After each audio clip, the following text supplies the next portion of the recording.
In the previous video, we saw about the parts of flower. That is, if sexual reproduction takes place, then what are the parts responsible for that sexual reproduction to take place in the plant? So that was the male and the female part. That is, the male part was androecium and the female part was gynoecium. Now in this video, we will study about the pollination and the process of reproduction in plants. So we all know that what is pollination. So we will see what is pollination here.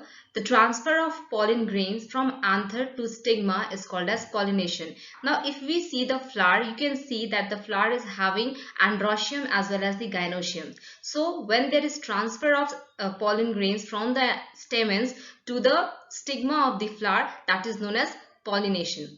So here we also study that what are the agents which are responsible for creating the pollination. So here the agents of pollination are means the agents through which pollination is being carried out. So here basically the agents of pollination are categorized into biotic agents and abiotic agents.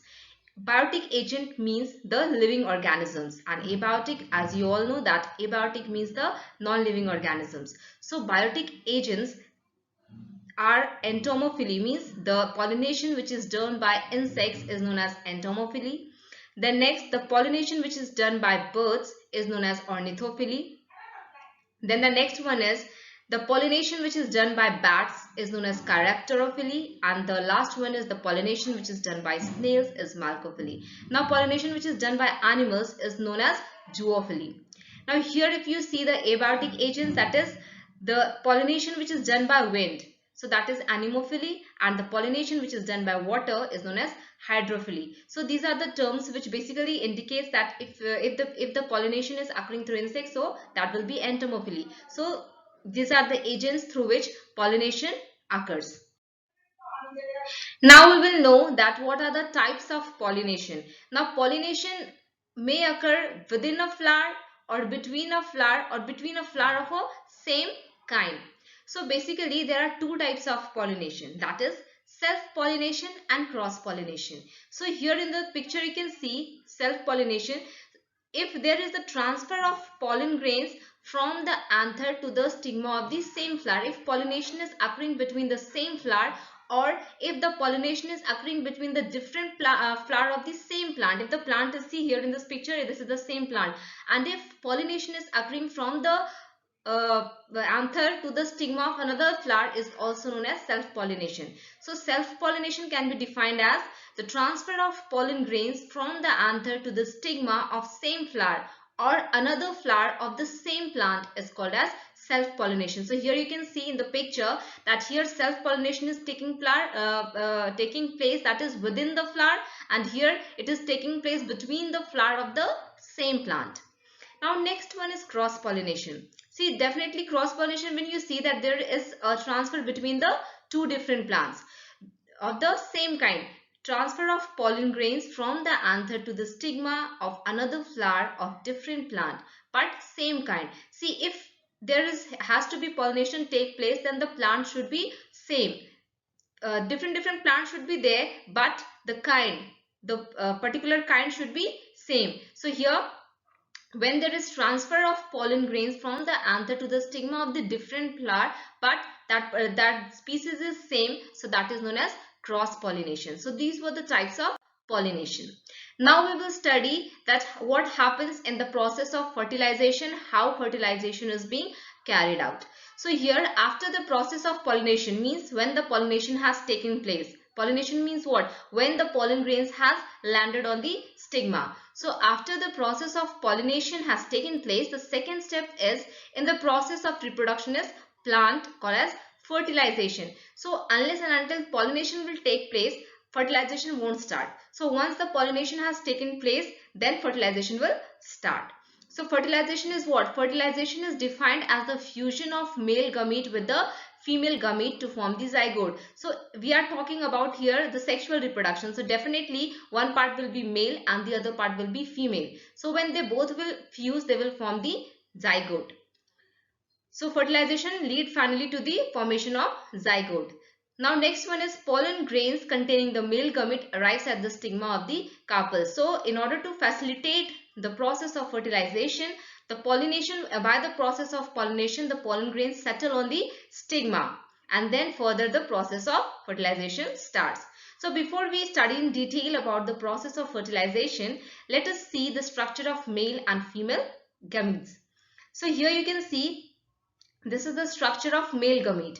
Now the structure of pollen grain consists of two male gametes and one pollen tube. So when you will see the structure of this pollen grain, you will see that this pollen grain consists of two male gametes and one tube nucleus. So the blue structure which you can see is the male gamete. There are two male gametes. Now we will further see why two male gametes are present here. Now the next one is tube nucleus. So this tube nucleus further elongates, which contains these two male gametes into them, so that it can be transferred to the ovule. Now we will see the structure of female gamete. So in the structure of female gamete, where is female gamete found? Definitely female gamete is present inside the ovules, and ovules are present inside the ovary. So here if you see, this is the structure of ovule, and inside that the small pale yellow color structure which you see, this is the female gamete, okay, and this is known as embryo sac. Here you can see this is known as embryo sac. Now if you see the structure of this one in detail, you will see that it is having 3 antipodal cells, 2 polar nuclei, and then 2 synergids and 1 egg cell. So where there is written chalajal end, you can see that there 3 antipodal cells are present. Then in between, that purple color is the polar nuclei, and when you move to the downwards, you will see that 2 synergids are present, and the peach color one is the egg cell. So one by one we will see that what are the functions of these parts. So the next one is antipodal cells. So antipodal cells, here you can see they are 3 in number. So why they are 3 in number? Because they have to provide nutrition to the developing embryo. So they are present in this much amount, so that sufficient nourishment could be, nutrition could be given to the embryo, developing embryo. Now next one is polar nuclei. They fuse with the male nucleus other than the one who fuses with the egg. So this statement says that here polar nuclei, you can see this 2 polar nuclei fuses with one of the male gametes, as we have seen in the structure of male gamete, that there were 2 male gametes. So one male gamete fuses with this polar nuclei. Polar nuclei, you can see the middle portion, purple portion. So this polar nuclei fuses with one of the male gamete, and after the fusion of this polar nuclei, one endosperm is formed, and that endosperm is helpful to supply food to the developing embryo at the dormancy stage, means the stage where the plant is alive but not actively growing. Unless and until it is planted in the soil, it will not start growing actively. So at that stage, when the seed cannot prepare its own food, so at that time this endosperm which is formed provides food to the embryo. Now next is synergids.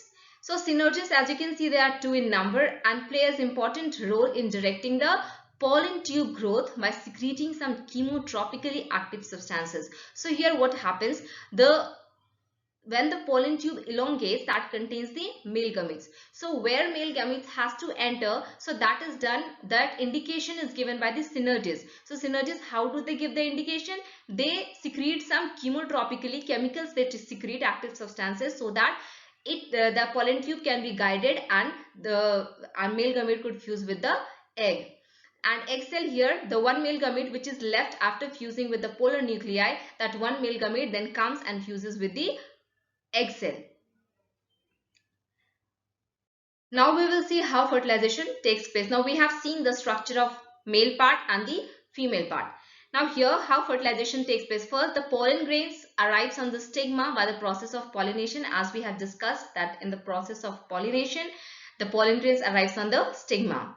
Now next one is, after the pollen grains arrives on the stigma, the tube nucleus containing 2 male gamete or germ cell elongates and moves inside the ovule present in the ovary. So after the pollination has taken place and pollen grains have landed on the stigma, so the next step is that the pollen grains which contain the tube nucleus, that will be forming the structure, and that long structure will then again take the male gametes into the ovules.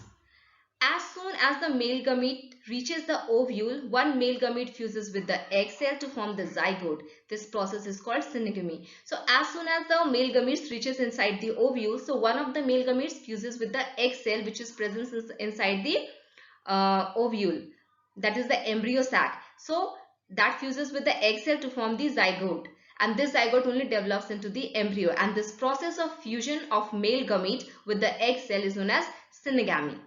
Now the next one is the other male gametes fuses with the two polar nuclei to form the nucleus. So the other one which is left behind fuses with the two polar nuclei which were present inside the embryo in between to form the nucleus.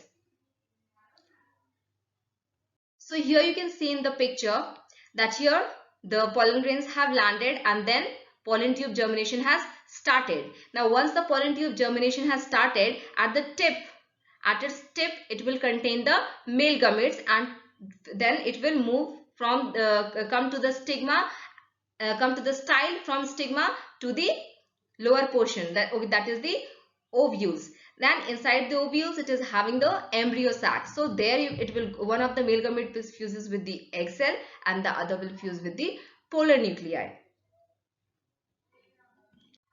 So once one male gamete fuses with the egg cell, and what it forms? It forms the zygote, that is called as synegamy, and the other male gamete fuses with the two polar nuclei, and that is called as triple fusion, because one male gamete is already there and then two polar nuclei are there. So they will combine and form three, so that is known as triple fusion, and they will form the triploid nucleus.